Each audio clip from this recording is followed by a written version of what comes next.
all of the research, Ken, shows that the people who stay connected to their community age far better. People age better when they maintain that relationship to community. Welcome to Talking Retirement, brought to you by NJ Life and Health. I'm your host, Ken Connolly, and each week we sit down with fascinating guests who share their insights, experiences, and expert advice to help you make the most of your golden years. Today's guest is Star Bradbury. Star has spent decades working in senior care industries such as assisted living, memory care, life care communities, and senior care consulting. She has helped thousands of families make educated and informed decisions as they navigate the world of senior living and senior health care. She is here to talk about her new book, Successfully Navigating Your Parents' Senior Years. Her book bundles her expertise into one easy-to-use resource. Today, she will talk about the 5 pillars of aging successfully, how to maintain your parents' independence for as long as possible, and so much more. Let's dive into this important conversation. All right, so the book with the author Star Bradbury, Successfully Navigating Your Parents' Senior Years, and we were just laughing about this. I think a good way to kick this off, Star, is this is a book obviously about navigating your parents' senior years, but what was the initial working title so everybody knows? Well, I had lots. But the one I was leaning towards was Your Parents Don't Want to Live with You Either, which number one, I think is true, and I will tell you why. And number two, it brings in a little bit of humor to a pretty tough topic. But I was outvoted by my agent. She said, "No, don't get weird." And they actually did a focus group about that title as a working title, and some people thought it was too snarky, and they didn't think it was. They didn't see any humor, and so I went with what the book is really about. So I just get a kick out of it because I think a lot of people like our sense of humor as well and everything like that, but it is tough to balance it. So I'd love a little bit of background about you. I know from talking to you, your expertise, but do you want to let the listeners know a little bit about your background and how you came to make such a thorough book Oh, with everything you really God. need to know? Well, if anyone had told me when I was in college that I would have a career in senior living, I would have said they were in an alternate universe of some kind. But as you know, things happen and life happens. And at one point, I was consciously wanting to change careers, Ken, and I really kind of made a list of what I really wanted to do. And even though I wasn't close to grandparents, they had passed on by the time I was a young adult. I knew I loved working with older people and sort of chose that field. I also thought, well, this is a field that isn't going to disappear anytime soon. I kind of knew the baby boomer bubble and, whatever they were calling it back then. But I changed careers, and I found myself working in senior living. And after a few years, I became the healthcare administrator of the first assisted living facility built in my town. And so it was a true startup in that it hadn't been built yet. And so I was sort of a combination of the marketing director, the administrative director, the license director after it opened. And I really learned a lot. After that, I also ran a memory care facility. And then I spent 18 years in what's called a continuing care retirement community. That's the older industry term, CCRC. And now the industry likes to refer to a life care community or life plan community. It's more or less the same thing. And I did that for 18 years. And then retired from that and started my own consulting business. Meanwhile, I had decided I really needed to write a book because I really worked with thousands of families, Ken, and I saw for myself personally the struggle I went through with my own aging parents and people thrown into crisis, not knowing what to do. And I just absolutely was committed to finishing this book, which I finally did during COVID. Heck yeah. And just so everyone knows, I've read it myself. Lots of great tidbits. And I think something that's very important that we always touch on is these are conversations by and large nobody wants to have. And because we don't want to have them, because everybody involved is vulnerable, we end up not having them, and then it's a little too late when the time actually comes and the systems aren't put in place. One of the things I thought was coolest in the book is you don't talk about having this massive 30-year conversation. You talk about having 3 to 5 year block conversation. So you just True. retired.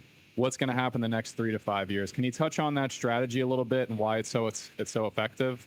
I'm glad you brought that up because I talk about two basic principles in the book, and I think a principle should be able to be applied to a wide variety of situations, families, processes in that cycle of aging, and uh, and you should be able to use these principles whenever you're considering a major decision. So, and you're bringing up principle number two, but if you don't mind, let me just say what principle number one is because they are deeply connected. So, principle number one is how can I maximize my own or my parents' independence for the longest possible time?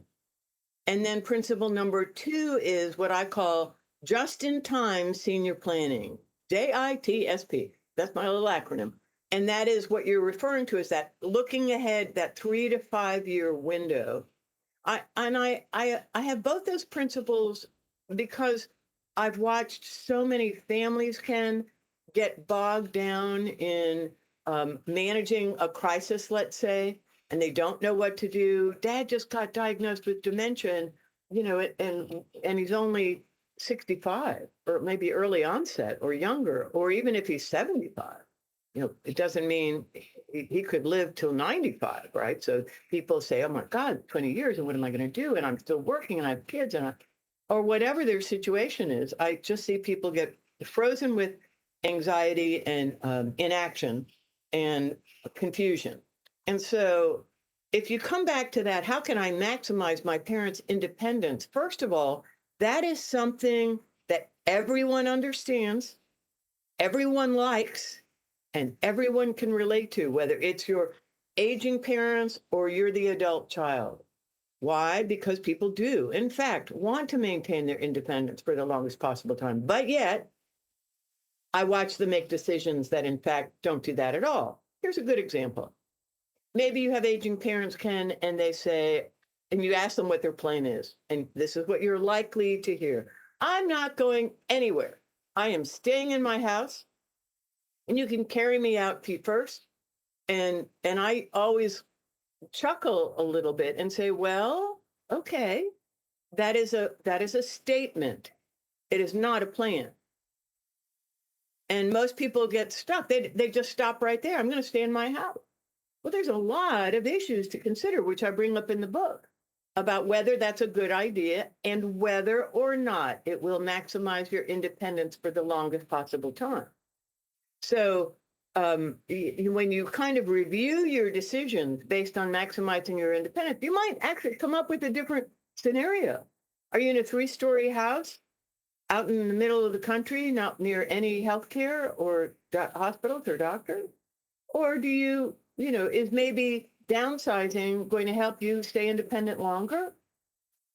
So there's a lot of ways to apply this. Yeah, and I think going off the early point, one of the biggest things we see is people, usually it's our clients' children who might be adults, like you said, and all of a sudden their parent falls, their parent can no longer take care of themselves, and there's no medical directives, there's no power of attorney in place, they have no idea where their finances are, they have no idea where anything is. And I think that is the scariest part, which is not only are you going through a crisis in its own right, where you are dealing with all this craziness and the fact that your parents are sick, but you're also dealing with the alternative crisis of you spend 20 years not getting all the documents together and everything like that. So what documents do you say people should get 10, 20 years before all this happens? Like what's your list of things people should get? Well, I have what I call the 5 pillars of aging successfully. And first one we've kind of been talking about is where are you going to quote unquote age in place or age? Are you going to stay in your home or move, and if so, where? And if you're considering communities, go visit those. And by the way, many of these have a long wait list, Ken. You can't just move in. It could be a 4 or 5 year wait list for the really nice retirement communities that are in demand. But pillar number 2 are critical medical documents. Pillar number 3 are critical financial documents. And so let's talk about those before I mention anything else. So, and you've touched on that. And I would say the critical medical documents are what we know as advanced directives. And those are your wishes for a point in your life where you are not able to communicate your own wishes. Typically, it's a crisis with a doctor in the hospital. And they're wondering, what should we do? Are we going to perform life-saving measures, or does their advance directive indicate that their wishes are something else? And so you're basically writing out on there's lots of forms you can use about what your end of life wishes are, and you're appointing someone who can speak for you because you can't. And that is called a healthcare surrogate, healthcare proxy. And so that's that. These are like the big ticket items, advanced directives. But If you don't mind if I interrupt you, I oh think no, please do. so. You bringing that up, I'm reminded of the story. I believe that happened to your own immediate family, where it was either your father or stepfather was in a Oh, hospital and he didn't have an advance directive. Or could you tell that we story? I couldn't. think you know what I'm talking Yes, about, right? yes. My own dad. And what happened was I live in North Florida, and my dad and my stepmom lived in New York City, and he had had Parkinson's for years, and he was rushed to the hospital, and they just couldn't really find any of his and my stepmom was there, but she was sort of beside herself, which is another thing. And they really couldn't find his advance directives. We had talked to my dad, and we kind of knew what he wanted because he was in his mid 80s. He's in terrible health, and my sister and I flew up there, but it was very trying because the doctors are trying to call us, and my stepmom's not really coherent, and they couldn't find the advance directive, and it was a crisis. Had him in a hospital, and he was on all kinds of advanced medical life-saving equipment, which he didn't want. So it was so hard for my sister and I to fly up to New York and try to talk to the doctors and explain that that's not what he wanted. And it was a really unpleasant ordeal and very, very difficult. And so I have so many experiences personally about what not to do. And we kind of had to fight the hospital and the hospital administration to say, I know you've already got him on a respirator, and but this is not what he wanted. And so it would have been much, much simpler if we had had copies of his advance directives. And one of us were at least the backup healthcare surrogate, since my stepmom wasn't really communicating. So I've just, I could tell you so many stories you would think that can't all possibly be true, personally, as well as my 25 years of watching like what not to do. And that's really why I wrote the book, Ken, is to really help families understand how much they can do to be prepared. There's so many things, and that's one of them. And there's actually a lot of medical documents. Have you ever heard of the vial of life? No. So I learned about the vial of life in the life care community I worked in, and I found out that the emergency medical technicians, when they arrived at this big retirement community I looked at, someone called 911 and they were on site. They were going to look for what was called a vial of life. And I was like, well, what is that?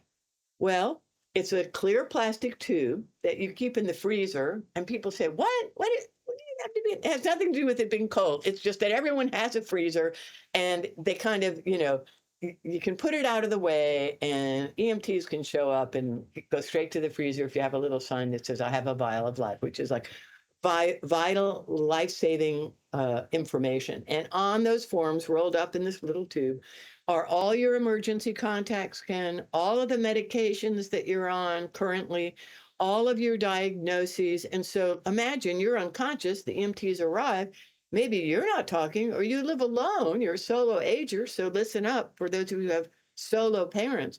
And if there's a little sign on the door that says vial of life, EMTs go straight to the freezer.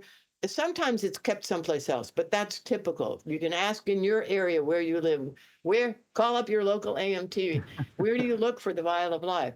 And they're going to pull that out and in a matter of seconds know who to call, who are the doctors, what's the diagnosis, what's the medications you're on, why are you having trouble breathing or whatever's going on.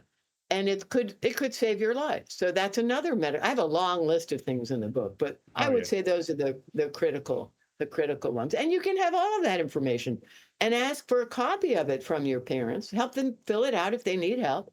You can download for free these forms, Vial of Life, VIAL, and fill out these forms, keep them current medications, things change, and ask for a copy. Of course, you should have a copy of that advance directive and a backup healthcare surrogate. And states prefer to have someone in the state, meaning it doesn't help to ask an adult child who lives in California if you live in New Jersey, unless you have no other choice. Ideally, you want someone who's going to go to the hospital or show up at the hospital with you and communicate your wishes. Yeah, and I didn't mean to interrupt your 5 pillars of life thing, but I think Oh, that no, no, no. yeah, I just remember like the second you started talking about that, I remember this from the book. This was a crazy example and something I wouldn't have thought No, about. I don't mind. Oh my gosh, I really do have a wealth of personal stories that mostly informed me about what not to do. But I was also much younger and I didn't have all the experience that I had, Ken, of working in the senior living industry and watching decisions that either worked for people or didn't work for people. I think one of the things that's interesting, you obviously have your 5 pillars, which are a great way to start this conversation. I think going off what works and doesn't work, I think one of the most overwhelming things about the book to me was not only how much stuff there was to do and how many different variables to think of, but how many different ways things could go wrong. And I didn't want to be alarmist, but it's such a big process even when things go right. How do you prepare people for the mental side of this? Of this is a 5, 10, 20, 30-year process with multiple variables and multiple big moves. Like, how do you break it down into a more accessible, less intimidating way for your clients and for the people that you work with? Well, there's no one answer fits all, Ken. And the reason I created this fictional family, the Spencers, was in the beginning of the book. It starts they're relatively healthy. They're living independently, the parents, in it, but they recognize that it's too big a house and they don't have any kids nearby, which I think would be typical for perhaps many of the readers who are, but it could be that that a reader is further down that path, which is why I have an entire section called "When Your Parents Need More Help and Care," that informs them more about what's the difference between home care and home health care, or what's the difference between what is assisted living and is memory care assisted living, and who would they take or not take, and would my parents even pass the assessment for being admitted to assisted living, and why would they not, and why would they need skilled care, and how do I vet a home health agency, how do I vet skilled nursing?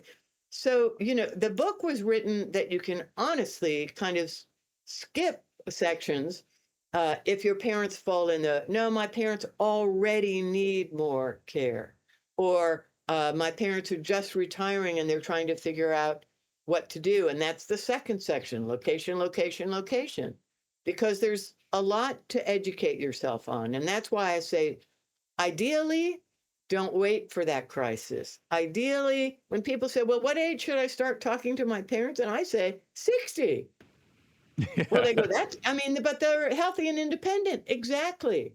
Exactly the time to talk to them. No threats, no intimidations, no crisis management where you've lost half the options you might have had because now you're operating from a crisis in the hospital or a diagnosis. And so you want to be able to sit down and talk to your parents. And I talk about how, you said how hard it is to have these conversations. And I like to remind people that make when you open the door to these conversations, you're really going to start out with yourself. So let's model that conversation. So it would sound something like this. Mom and dad, I'm looking ahead and I know you are too. You're thinking about your future retirement. They haven't even retired yet. And I'm wondering how much time you've given to thinking about what your plan is. I have friends. I have friends. I'm watching them, and things are not going well for them, which is probably true. Doesn't matter. Yeah. Okay. In a way, Or I read things in the paper. I mean, my gosh, if you read the New York Times, every Sunday there's something about aging and not age and paying for long-term care and how all of the challenges that come along with aging and aging successfully. So you could refer to an article you read. So I'd like to sit down with you, mom and dad, and have a conversation for my own peace of mind.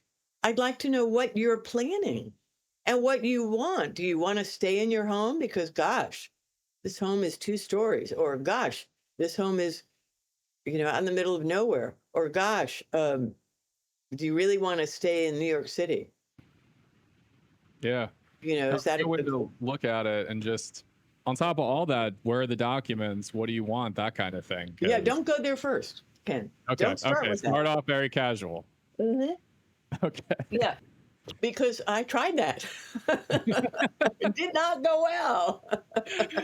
So I lead got with I'm just kind of thinking out loud here, uh-huh. and And then I'm the one communicating that's to the worried. I'm not worried about you. I'm worried about me. Now you're kind of using an old I don't want to say trick. I don't like that word. But parents don't want to worry their children. I Mhm. speak as a parent. And they're going to be far more receptive to having a conversation if you bring it up and you make it about you. And you don't say, I'm worried about you. I see that you're getting a little shaky. Your mobility is decreasing, or I'm worried because you've got a zillion post-it notes and I'm wondering if you've got memory issues. No, don't start with that. Ideally, you're starting before all of those symptoms start popping up or showing up. Perhaps, okay? Perhaps every family is different, but you just start out very casually. Now, this is a conversation that evolves. It's a process over years. You don't want to say, "Do you have a living will?" I mean, unless you know your parents well enough, and they're going to say, "Of course I do." Do you? By the way, and I hope you do. Okay. I'm a big fan of asking everybody. It does, accidents happen. You don't have to be aging up to be concerned about a living will. Everyone should have a living. Yeah, it's funny Uh, for how many people like you, Star, I interview about having these conversations and getting everything in order. You think I personally would as well, but that's my 2025 oh, good. to-do list, because you can only have these conversations so many times before you're like, okay, it's time. Yeah. I mean, I can understand that even for you as a relatively young man, it's a little confronting to think, huh, gosh, I guess I should have a living will, or I should. And the answer is, it would probably give. That's another way to do this. Hey, mom and dad, I have friends, and I'm in the insurance business, or what, and I've realized that I haven't even done my own. So, have you done any tips for me on how to do this, or what I should be thinking about? And that's a good way of finding out if your parents. Oh, we don't have one. Well, then let's do it together. Let's do our living wills together, and who should be your healthcare surrogate. Is there an adult child that's willing, able, and capable? I like to use those phrases: willing, able, and capable, and that you could ask to be like I have a son who's willing and one son who says, absolutely not. I could never, ever pull the plug on you, is Yeah, exactly what he said. yeah, So, you kind of have to look at your options. And then for people who have no children, they need to work on building their support team. All right, so I cut you off mid conversation about your 5 pillars. So could you talk about the 5 pillars, because they're really the building block of your planning method and of the book. So what are the 5 pillars people should look out for with planning your parents' senior years? You want me to start with number one since we kind of, Yeah, okay. yeah. So, this is an outline, and I always joke that I would, if I had included diet and exercise, I would have written an entire another book. So, and yet obviously that's part of aging well and aging successfully. But these are what I call the big bucket items. And number one is, do I want to age in place? Do I want to stay in my home and age in place? And if that's true, how conducive is my house to aging successfully in? Or is there lighting changes? Are there modifications to the bathroom? Is it 2 stories and maybe downsizing is better? What can you do to make sure that choosing to age in place, which is a choice for many older adults, but it may not be the right choice, as we talked about a little. It may be moving closer to adult children. I told you I'm not a fan of living together, everybody together, but moving closer. Looking at retirement communities, looking at life care communities. So that's a whole that's one principle that involves lots and lots of layers. Okay, principle number two, critical medical documents. We talked about that in our first podcast together, such as advance directives, which includes your living will and choosing a healthcare surrogate and a backup healthcare surrogate. But there's also lots and lots of other medical documents that would make everybody's life much easier if you knew that information. I mean, what if you were suddenly called by a doctor saying, do you have your father's or your mother's wishes, and you don't have a copy of the advance directive, or you don't know even who their doctors are, or you don't know what insurance they have, or even I've had families say, I don't know if my mom or dad has long-term care insurance. So these are some critical medical kinds of information. Number three are legal and financial documents, such as a will or a trust or a power of attorney. But it could include, again, lots of other things. If you were a business owner, or tax records, or did you serve in the Army? Are you eligible for veterans benefits? That's a whole, again, layers of things that fall into those legal and financial documents, deeds, real estate information. Number four is, how will I pay for long-term care, which is a big, big question mark for many people who are uninformed or do not understand who pays for what, which I talk about in my book. And a lot of people have said, well, I thought Medicare paid for long-term care. And I hope everyone listening says, no, that is not true. They'll pay for some rehab care short term after a surgery or after a fall, but not long term. It's quite limited. So and that could even include home care. Long-term care could be staying in your home and hiring home care or home health care. So lots of people don't think about that, and that's an important aspect of aging well. And then number five, all of the research, Ken, shows that the people who stay connected to their community age far better. They're not isolated. They're not lonely. COVID taught us what happens to people who are isolated and lonely. It's very sad. So you have to really make a decision as an older person to stay connected. What is your social connectedness score? Do you volunteer? Are you part of organizations? Do you go to a place of worship? Is that a community? Is your neighborhood a community? Is it a service organization? Maybe a fraternity or sorority that you're still nationally connected to. So there's lots of ways to do that, and paying it forward. If you're in a position to help other people, tutor, mentor, people age better when they maintain that relationship to community. So that's pillar number five. So it's a lot. My book kind of revolves around that, answering those questions and looking at the layers that are involved in considering whether you're prepared to age well. How strong is your plan?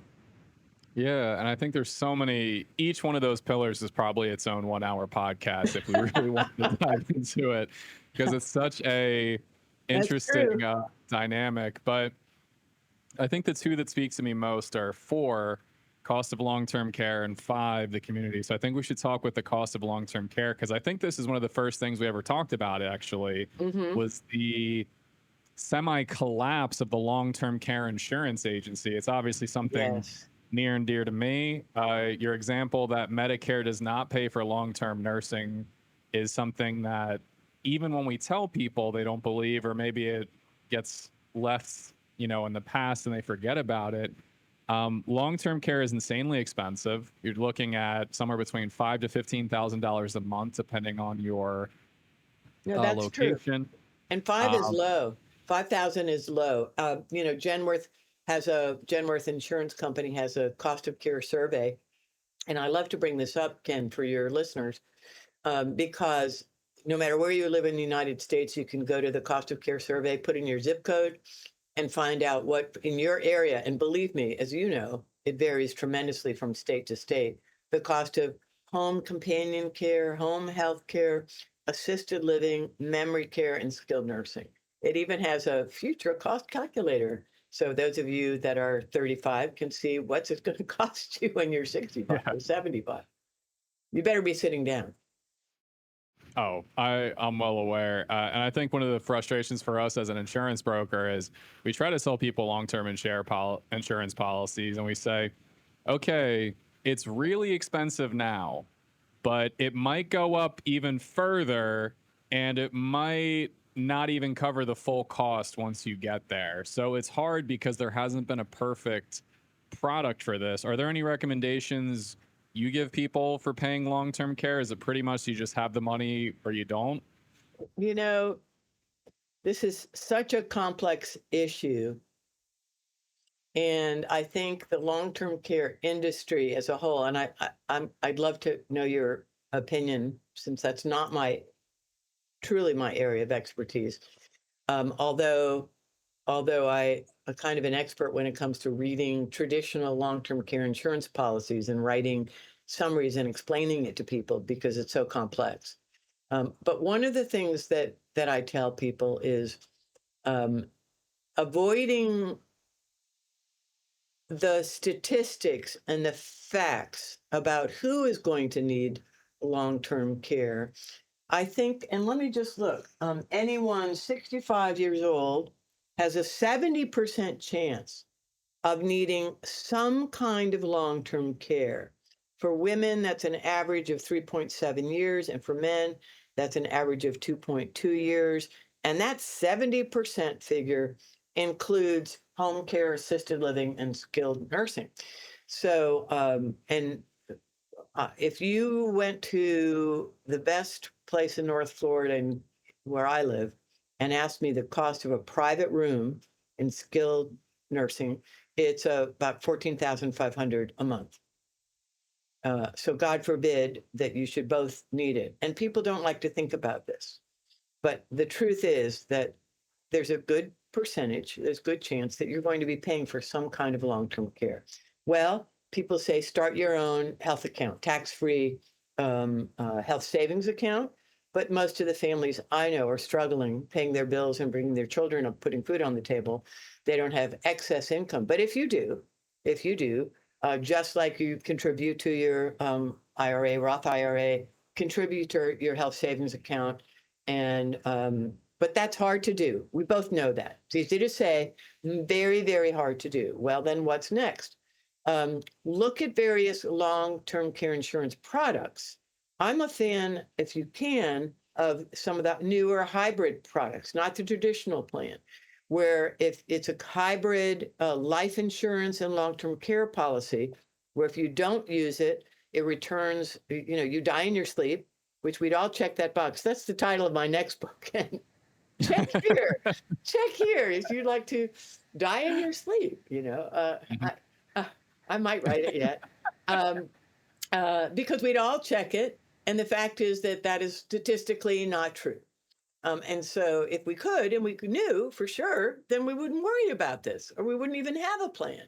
But look at the statistics. 70% might need some kind of long-term care. So the hybrid policies would help.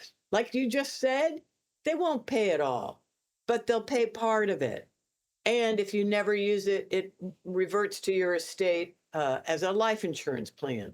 But if you use it for long-term care, it could be double or triple the face value of that life insurance. So that I say, look into those new options. Remember now, nobody in the long-term care insurance world is going to give you a policy if you already have any health issues. So you have to take it out early enough where you haven't been diagnosed with some things that are going to disqualify you. And then the other thing is, if you don't know anything about life care communities, look into them. Why I'm a fan, I have the longest chapter in the book is on what is a life care community and are they worth the high entry fees? My answer is yes, if you can afford them. Are Uh, those the ones that you pay up front, sometimes six figures or mid six figures, and it becomes less money on the back end, basically? Like you pay Correct. like 250,000 up front, but then the monthly cost is like 3 or 4,000 or something. You just about summed it up. It's like paying a lump sum long-term care insurance plan through a one-time entry fee that varies tremendously from community to community and nationally.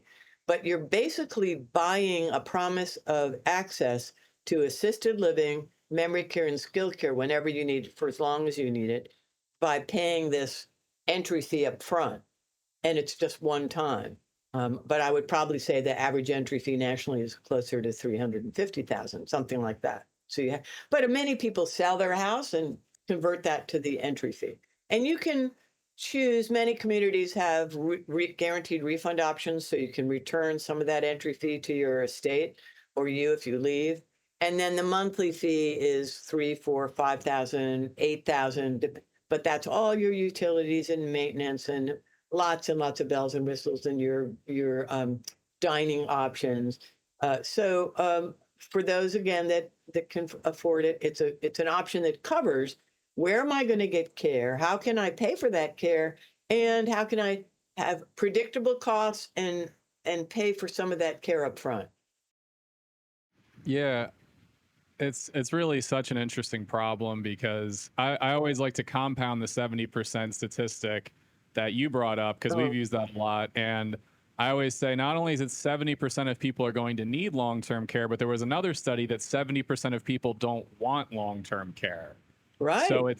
it's this perfect storm of, oh, I'm never going to end up in a nursing home, but you are. And obviously it's an exception, but it's just such a crazy thing to me. And like you said, there are products, there are workarounds, but I think from any perspective, you just have to realize how expensive it is to be a long-term care facility. Even if they're charging you $14,000 a month, they might be underwater as a business, which is crazy to say Well, no, because the cost of your, do your go ahead. homework. Do your Mhm. homework and determine, and I say this especially with life care communities. That's why, I mean, if people are interested, open my book and go straight to that chapter because I mean, after working in one of the top national university connected life care communities for 18 years, I am an expert in a complicated, not an expert in a lot of things, Ken, but that's one Yeah. of them. In a very, very complicated contract options. And what I would tell anybody, if you are considering a life care community, get some expert education and opinions before signing any contract and making sure that what you think they're offering you is what they're actually offering you and what that contract says. Again, I'm a fan, but I also understand it's extremely complex and not simple. And I give a basics of after you read that, you would at least know what questions to ask. Yeah, I think one of the things you brought up that I found interesting was you wanted to see the financial books of the retirement communities you Yes, were for because and you're they like, I want should to make be sure you so transparent. exist. Yeah. And the one thing I will bring up is from state to state, like in Florida, life care communities are governed by the Department of Insurance. They view a life care community as kind of, as I said, an insurance product. But when you think about it, when people say, what is that entry fee? And why is it so high? Well, if you were buying a lump sum long term care insurance plan with a community that is guaranteeing you access for as long as you might need it, that sounds like an insurance product to me. And in fact, the state of Florida is one of the best states because they're highly governed. All life care communities are highly governed, audited with cash reserve requirements, all kinds of hoops, that communities have to jump through just to build. And so that is not true in many states. So you would have to do some research in the state you're residing in to see how closely monitored and what laws or statutes do they have to adhere to if they're operating in your state. Because as I said, you need to find that out.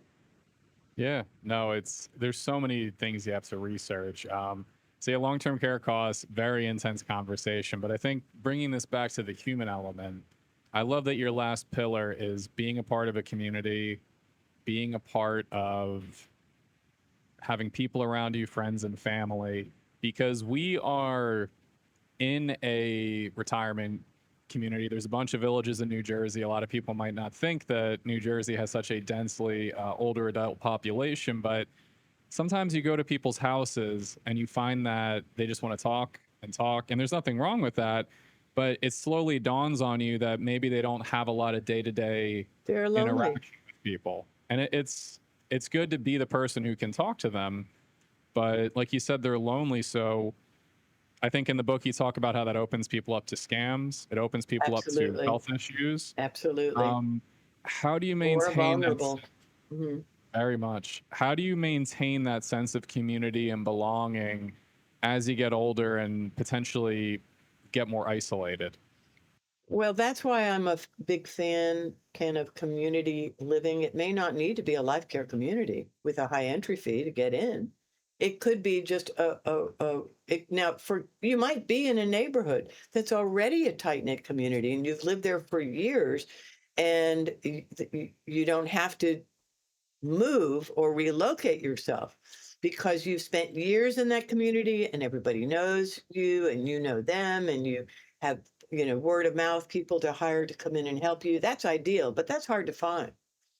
And maybe you have family close by who can be on your personal and professional support team. That's the next question I ask after sort of the 5 pillars is how strong is your personal support team and how strong is your professional support team.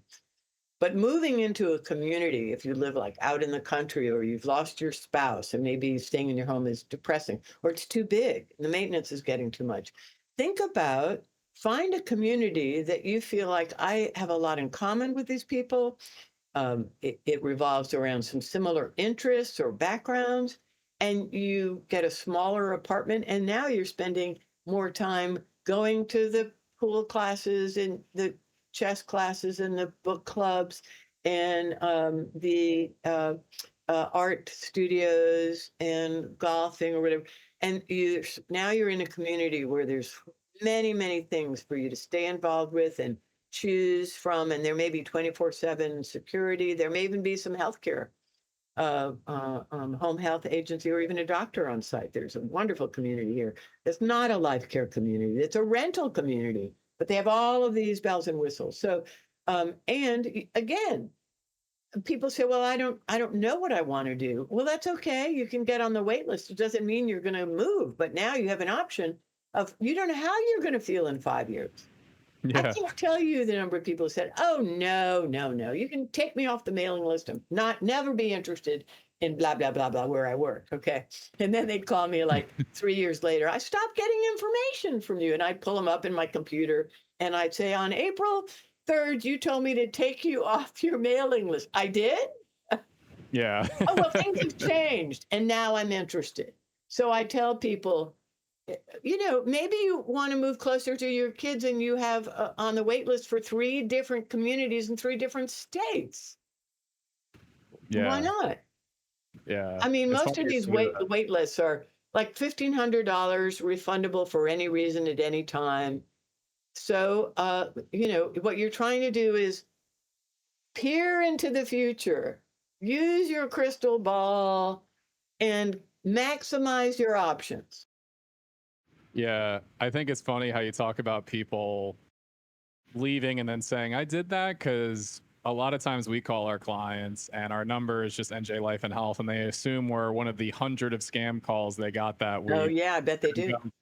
I go, oh, hey, it's Ken. And they go, no, thank you. And I go, no, no, no, no, It's Bill, it's me. good. And they're like, oh, Ken, how are you? It's so, and it can be a lot. That's But so true.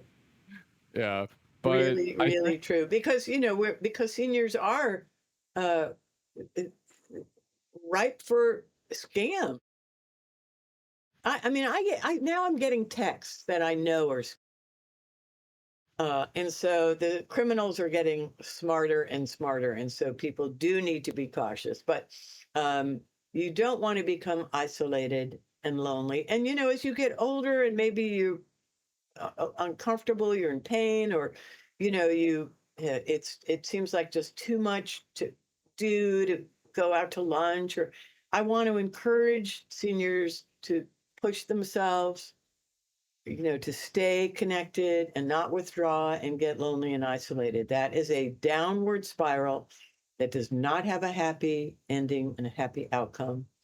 And the people that, like, I just had a friend who passed away at 93, and the week before she passed away, she was meeting with the president of a junior, well, they don't call them junior colleges anymore.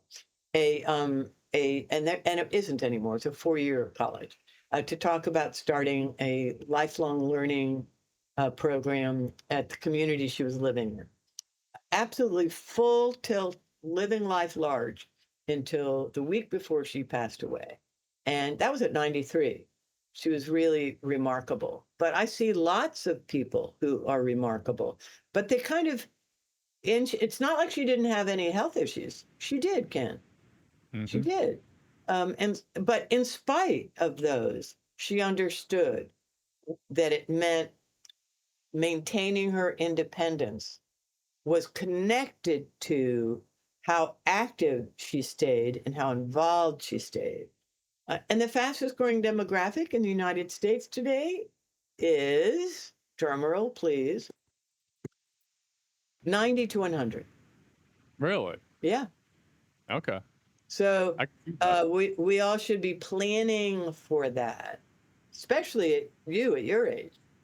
Oh, I'm It, gonna live to be 150 probably, right? Yeah. so, but actually our lifespans are in fact increasing. Yeah. And so remember, I started out by saying I didn't include diet and exercise on the 5 pillars, but let's throw that in as 6. Mhm. I Take good care of the body you got. it is very sobering when you see people who didn't necessarily take care of themselves. And sometimes it's purely due to extenuating circumstances like a chronic disease or True. a disability or something that they can't control. But you also see, maybe you just didn't take care of yourself and your knees give out and your body gives out and you're on more medications just to have a more maintenance level. So it does pay when you're my age to stay up and work out and everything like that. And I know Um, it's hard. I probably worked out the least amount in my life when I was working full time and raising 3 kids. And you always put your kids first, and you do have a job, and so it's really really hard to stay so disciplined. But it will pay off. It will pay off as you age. Uh, that's my when I firm did belief. CrossFit for a little bit, there Oh, was the busiest class was actually the 5 a.m. class. So there was this right. group of 30 parents that got up at 4:45 to Oh work from my 5 God. to 6 so that they could get the kids ready, get them on the bus by 7. And the thought of getting up every day at 4:45 is a lot, but I give them credit because, they were able to do it all. Yeah, It's a lot. oh my gosh. I that seems daunting. But I had lots of friends who would get up and run in the morning early. I would try to work out, but you can't always work out in the evening when you've got kids coming home from school. Uh, Yeah. but I It's not also for know everybody, parents who doing it. try to bring their kids down to the gym when they're old enough, to get them into the healthy habit of loving exercise. So, well, Yeah. there's no question that that life is challenging, and life is going to throw you curveballs. And my whole book is based on my desire to help people educate themselves so they can make intelligent, smart decisions and um, not be caught as things happen with their parents uh, and have no idea what to do. Yeah. Well, honestly, Star, I think that's a pretty good way for us to wrap it up. The book, Successfully Navigating Your Parents' Senior Years. You can find this on Amazon. We all got the book. There you go. But yeah, in terms of, we obviously have a book that we want people to read, and this is a great way to get a primer. But what else do you do? Where else can people find you? What else do you have coming up in the Well, pipeline? thank you for asking. A couple of things. I do want to say the book is available on all major book sites. It's about $20 on Amazon, and if you have Amazon Prime, of course, they'll ship it for free. But it's also Audible version. For those of you, and it's a really good version. For those of you who like to listen to your content, it is an Audible. So please consider that. And I will tell you this: I've had quite a few elder law attorneys, insurance agents, um, financial planners buy the book in bulk to give to their clients because, as a good friend of mine who's an elder law attorney said, Star, I don't have an hour to sit and explain to someone what a life care community is. So I just hand them the book and say, please read Star's book.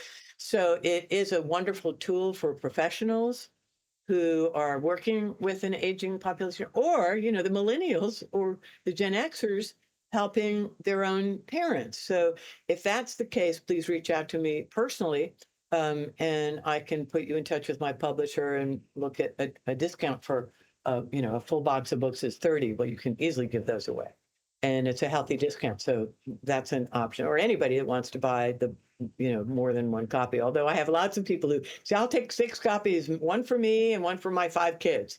And I always say, that's fantastic. But now make sure you have a conversation. Ask everybody to read it and then do a Zoom call and Yeah. open up the conversation about what the options, just like the Spencers do in the book.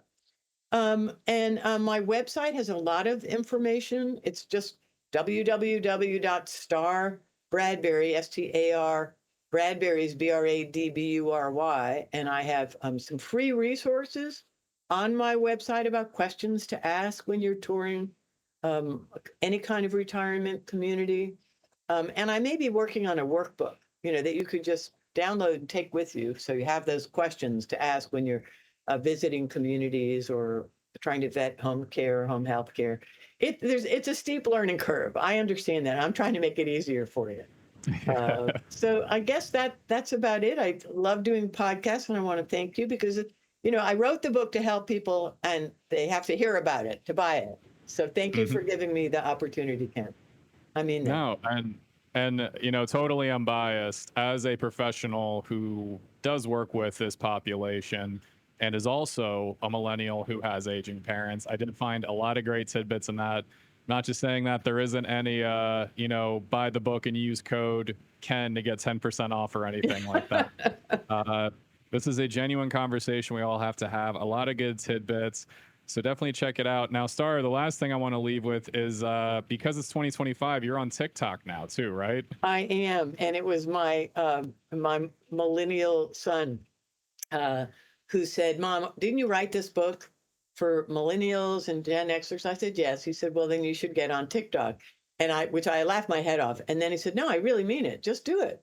So I did, and I've been on TikTok for about a year, and you can find me at Senior Living Star.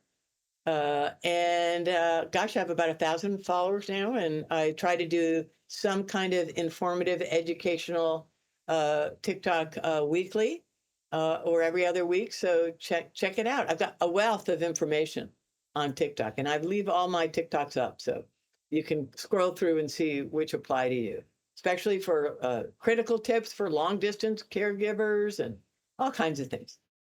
Awesome. Well, Star, I always Thank you. appreciate your insight. You make everything so accessible and fun.